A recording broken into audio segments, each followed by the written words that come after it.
जगत को प्राप्त कर अपने प्राण खो दे तो क्या लाभ।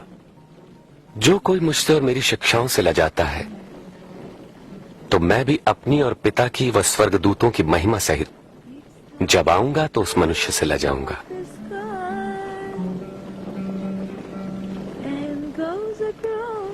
सच कहता हूं, यहां कुछ ऐसे भी हैं कि जब तक परमेश्वर का राज्य न देख ले मृत्यु नहीं देखेंगे।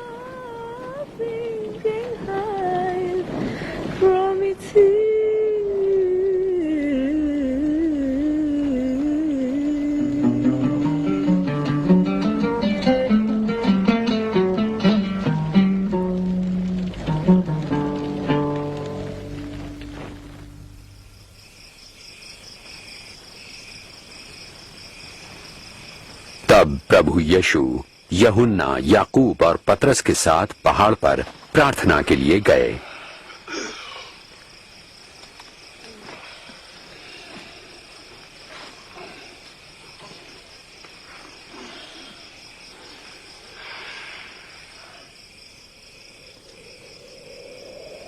प्रार्थना के दौरान उनके चेहरे का स्वरूप बदल गया और वस्त्र सफेद होकर जगमगाने लगे। अचानक स्वर्गीय महिमा से परिपूर्ण भविष्यवक्ता मूसा और एलिया प्रभु यीशु से बातें करने लगे। आप परमेश्वर का उद्देश्य पूरा करेंगे। आपकी मृत्यु यरूशलेम में होगी।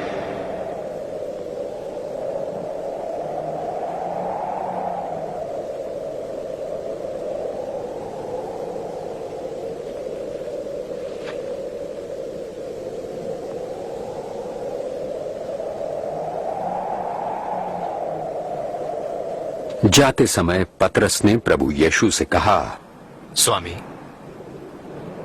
ये कितना अच्छा है कि हम यहां पर हैं। हम 3 मंडप बनाएंगे, एक आपके लिए।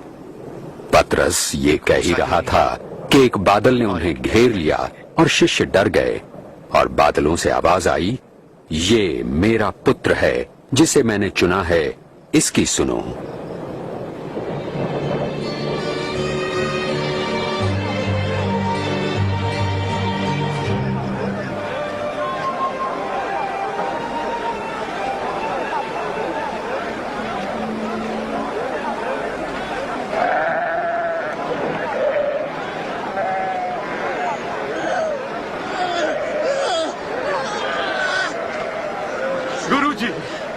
गुरुजी, कृपा करके मेरे बेटे को देखिए, दया करके उसकी सहायता कीजिए। ये मेरी अकेली संतान है। मैंने आपके चरणों से दुष्ट आत्मा निकालने की विनती की, परंतु वे इसे न निकाल पाए। अविश्वासी और हठीले लोगों, मैं तुम्हारे साथ कब तक रहूं और तुम्हें सहता रहूं। अपने पुत्र को यहां लाओ।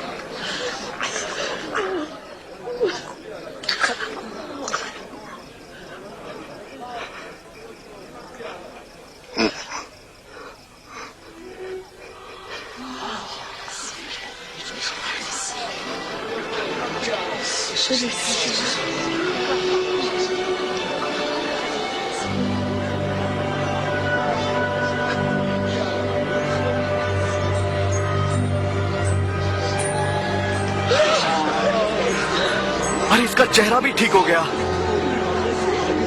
विश्वास नहीं होता।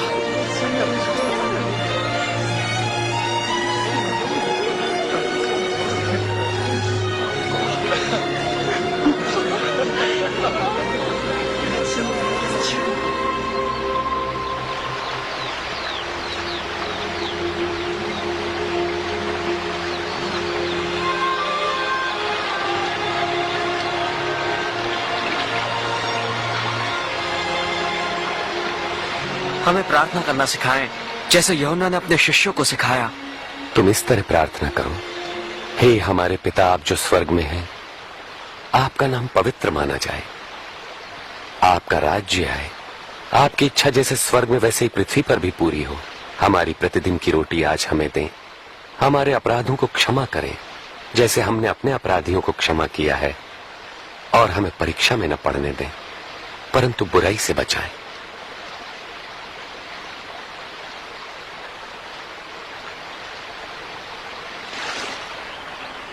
मांगो तो तुम्हें दिया जाएगा, ढूंढो तो तुम पाओगे, खटखटाओ तो तुम्हारे लिए द्वार खोला जाएगा।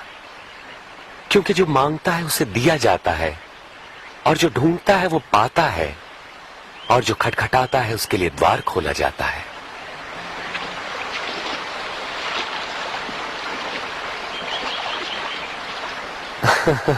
तुम में से ऐसा कौन पिता होगा जो अपने पुत्र को रोटी मांगने पर पत्थर देगा या पानी मांगने पर उसे जहर देगा? जब तुम बुरे होकर अपने बच्चों को अच्छी वस्तुएं देना जानते हो, तो तुम्हारा परम पिता परमेश्वर अपने मांगने वालों को पवित्र आत्मा क्यों न देगा?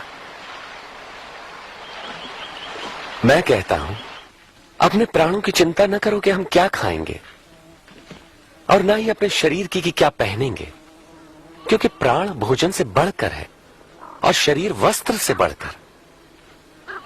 पक्षियों पर ध्यान दो,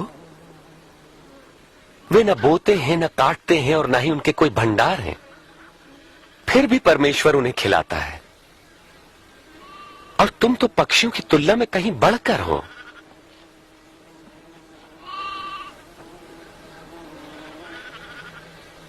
तुम में से कौन चिंता करके अपनी आयु बढ़ा सकता है? जब तुम ये छोटा सा काम नहीं कर सकते तो बाकी चिंता क्यों करते हो? इन फूलों को देखो, ये कैसे बढ़ते हैं।